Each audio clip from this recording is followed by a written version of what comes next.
Good morning and welcome to the Crafty Canary for your tip on Tuesday. Today I want to talk to you about Swedish dishcloths. Now that's a little bit difficult to say, but there's something that a lot of people are going to use now instead of paper towels.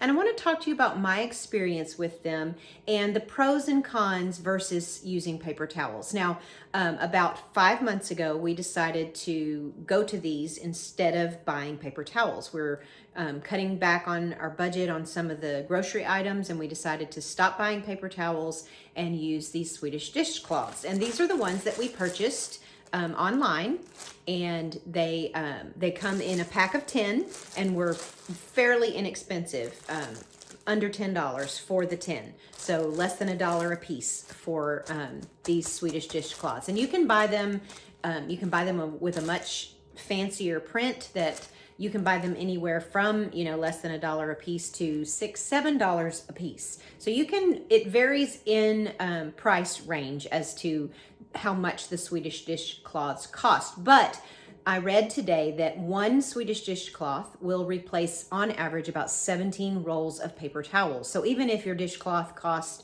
$7, that's still less expensive than 17 rolls of paper towels. So we're saving money, but are they workable? Are they usable? Can we use them? So let me go through some of the things that I've learned as I've used them. Now, I was really surprised when they came.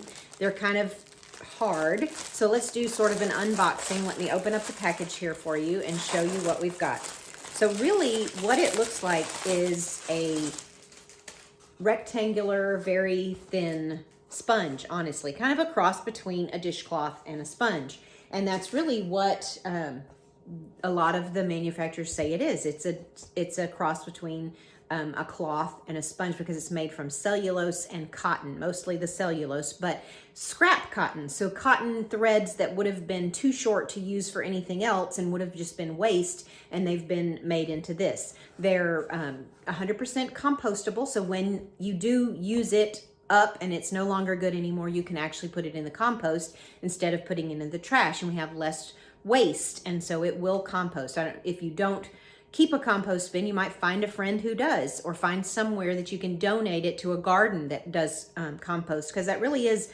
helpful to have things to put in the compost bin. So here's one. I got it, and I'm kind of unsure about what is this that I've purchased here. Is this really going to be able to use, because it's stiff and it's not very flexible, but you wet it. So here is one of my first purchase, and it's wet. So now it's nice and flexible, and it can be used as a cloth. You can wipe the countertops off. Oh, you can't see that in the shot, but let me lower the camera a little bit. So you can wipe the countertops off.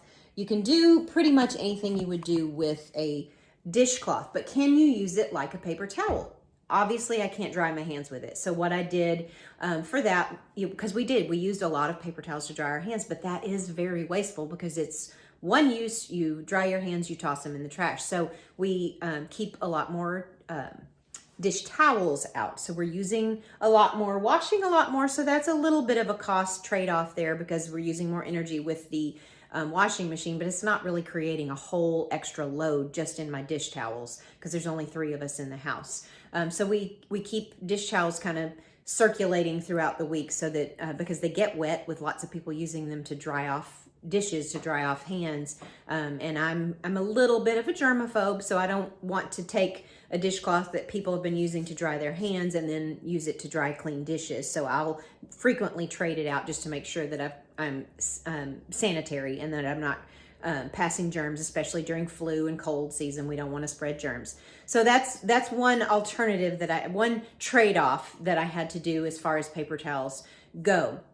Another thing that I use paper towels quite often for is to do, this is a lot of people may not do this, but I season my cast iron skillets, and I would take a paper towel and put some olive oil on it and rub it on the skillet to season it. So now what I use instead of a paper towel, and when we first bought these, we did still have a few rolls of paper towels floating throughout the house. I usually kept one under, everybody's sink, one in the kitchen, one in the garage. So we had a lot still floating around in the house that I was able to sort of transition into not using any at all. But when I didn't have any more at all and I needed to season a cast iron skillet, I went to my handy dandy coffee filters. And you know, I've had other videos about using coffee filters. We've cleaned the stainless steel with them. We've made some scent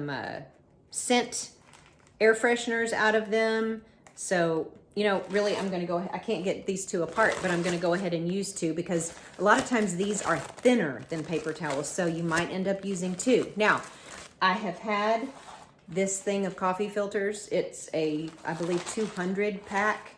Yes, it's a 200 pack, and I've had this long before I bought these Swedish dishcloths. So I haven't gone through these by using them for these other uses. So what I will do is I'll kind of fold it in quarters, take my olive oil, open it up,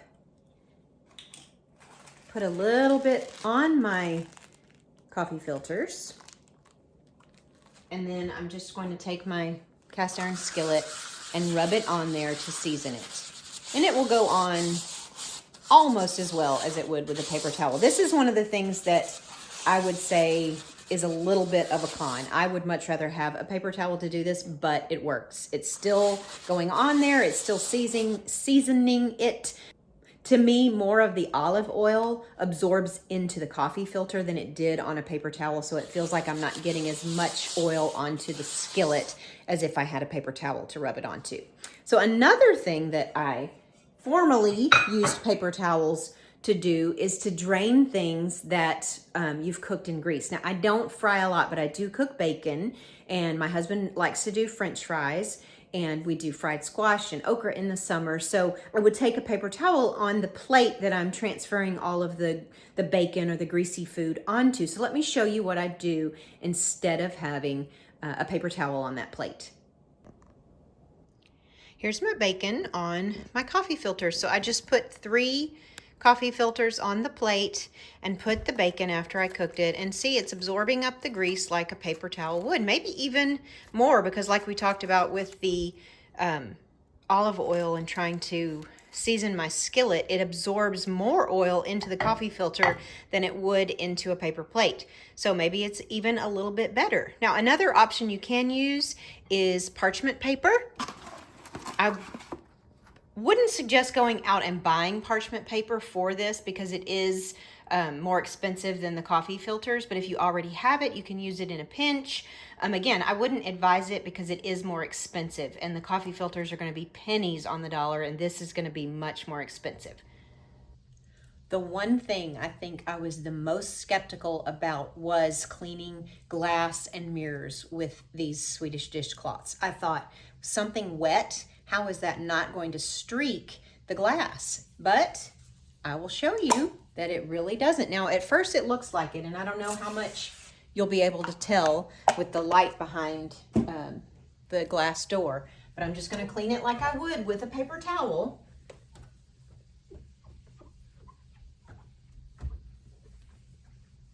And it looks right now like a streaky, wet mess.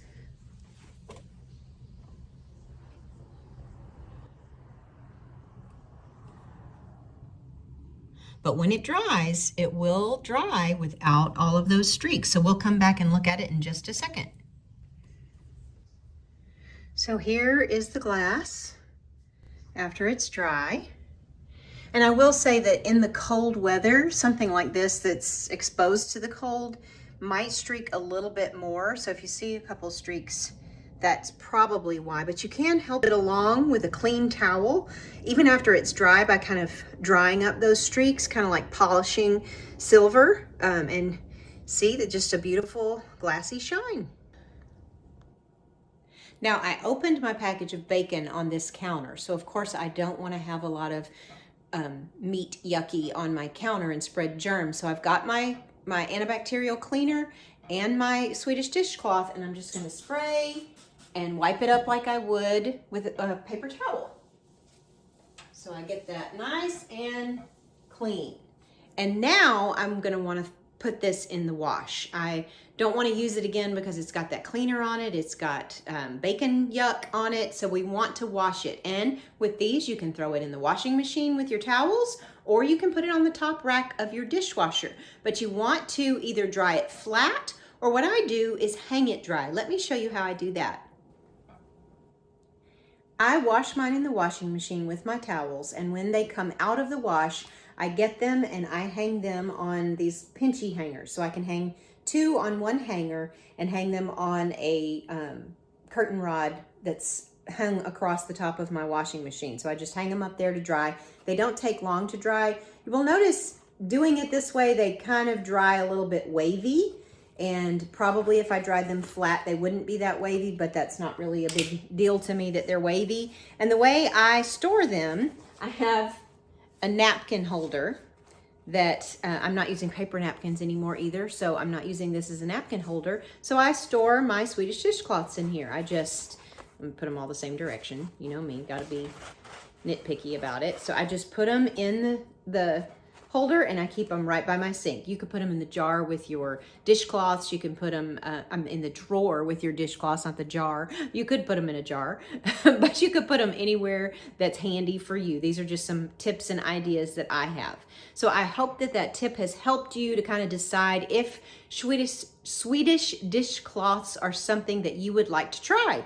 If you have any other questions about other things you use paper towels for and what you might use as an alternative, put those in the comments and we can try to all as a community come up with some creative ideas to use instead of paper towels, and maybe not wasting so much money and so much paper. So again, I hope this has been a helpful tip. Come back next week for another great tip on Tuesday. I'll see you next time.